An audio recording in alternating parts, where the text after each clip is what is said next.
nama saya Bintang Sapitri Siombing, NIM 190203. Saya dari Prodi Kepemimpinan Kristen, Institut Agama Kristen Negeri Tarutung. Adapun tujuan video saya kali ini adalah untuk memenuhi nilai ujian akhir semester dari mata kuliah Sejarah Kepemimpinan Kristen dalam Perjanjian Baru dengan dosen pengampu Bapak Dr. Wendy Hutahayan, SEMMMTH. Video kali ini kita akan membahas dua tokoh dalam Perjanjian Baru, yaitu yang pertama Yohanes dan yang kedua dinasti Herodes. Latar belakang Yohanes. Yohanes dalam bahasa Yunani adalah Ioannes, yang artinya Tuhan adalah baik dan pemurah. Yohanes adalah salah satu dari ke-12 Rasul Yesus Kristus.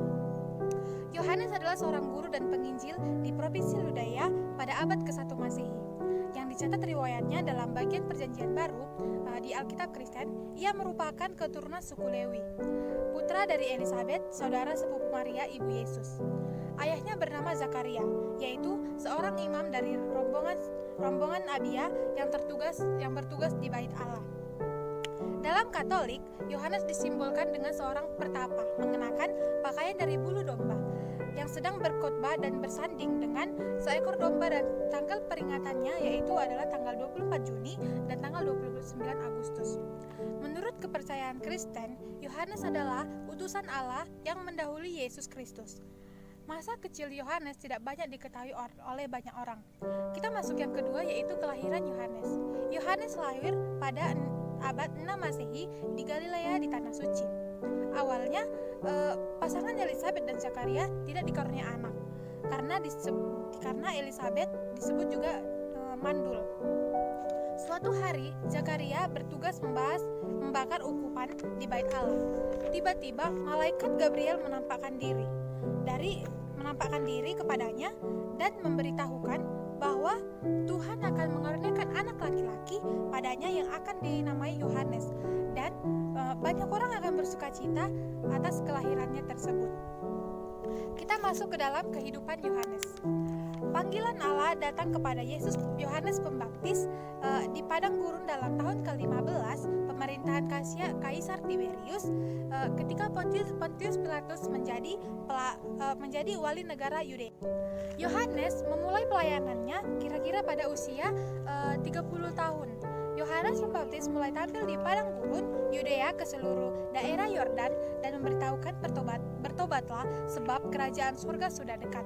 Bertobatlah dan berilah dirimu dibaptis oleh Allah dan Allah akan mengampuni dosamu. Kita masuk ke kepemimpinan Yohanes. Tugas yang menghasilkan sukacita yaitu Yohanes mempersiapkan orang-orang untuk menyambut Mesias. Dia mengumumkan, bertobatlah karena kerajaan surga sudah dekat, yang tertulis dalam Matius 3 ayat 2. Yang kedua yaitu terus menghargai tugas saudara, yaitu Yesus dibaptis pengikut Yohanes mulai semakin banyak murid-murid. Yohanes pun khawatir dan berkata kepadanya, dia sekarang pembaptis orang dan semua orang pergi kepadanya, yang tertulis dalam Yohanes 3 ayat 26. Yang ketiga yaitu berfokuslah pada hal-hal rohani, yaitu Yohanes mungkin tahu bahwa pelayanannya tidak akan berlangsung lama, tapi dia tidak menyangka bahwa pelayanan itu akan berakhir dengan sangat tiba-tiba, yang tertulis dalam Yohanes 3 ayat 30.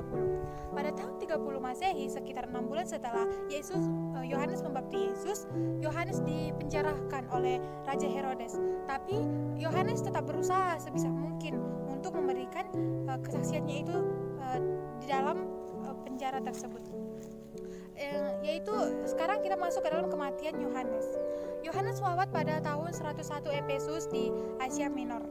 Kematian Yohanes merupakan suatu peristiwa atas perintah Herodes Antipas yang menaruh dendam kepada Yohanes. Awalnya pembunuhan itu gagal karena Herodes sangat segan kepada Yohanes, karena Herodes tahu bahwa Yohanes itu adalah orang yang benar dan suci.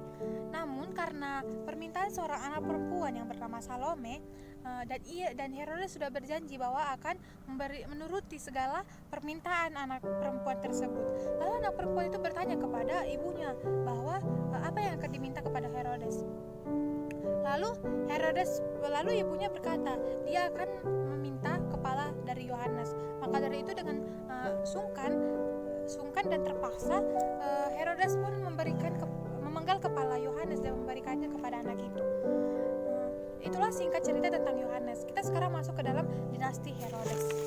Dinasti Herodes, latar belakang Herodes. Herodes yang agung atau Hordos juga dikenal sebagai Herodes adalah seorang raja boneka Romawi yang berkuasa di Yudea sekitar 74 sebelum Masehi sampai sekitar 5 atau 1 sebelum Masehi di Yerusalem. Herodes agung muncul dari sebuah keluarga Idumea yang kaya dan berpengaruh. Kita masuk ke dalam kelahiran Herodes. Herodes lahir sekitar tahun 73 sebelum Masehi. Ia adalah putra kedua dari Antipater, menteri utama dari pendeta tinggi Yudea. Herodes diberkahi segala kelebihan, tampang, terus karisma dan pikiran. Kehidupan Herodes. Ketika berusia 15 tahun, ia telah menunjukkan habitnya dengan membunuh sekumpulan Yahudi fanatik yang dipimpin rabi bernama Ezekia. Namun orang-orang Romawi yang berkuasa atas Yudea justru mengapresiasi Antipater dan para putranya sebagai sekutu yang dibutuhkan untuk menangani kekacauan di Yudea.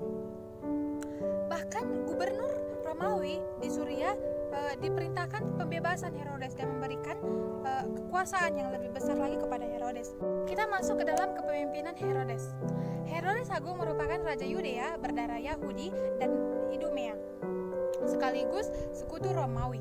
Selama 40 tahun pemerintahannya dipenuhi pencapaian luar biasa dan kejahatan yang mengerikan. Herodes juga pernah berusaha untuk mempertahankan kekuasaan yang ingin disaingi oleh pendeta tinggi Jonathan. Baiklah, kita masuk ke dalam kematian Raja Herodes. Raja Herodes berusia 60 tahun. Lalu ia mulai sakit-sakitan dan mengalami paranoid, dan ia mati pada abad ke-4 sebelum Masehi di Jericho.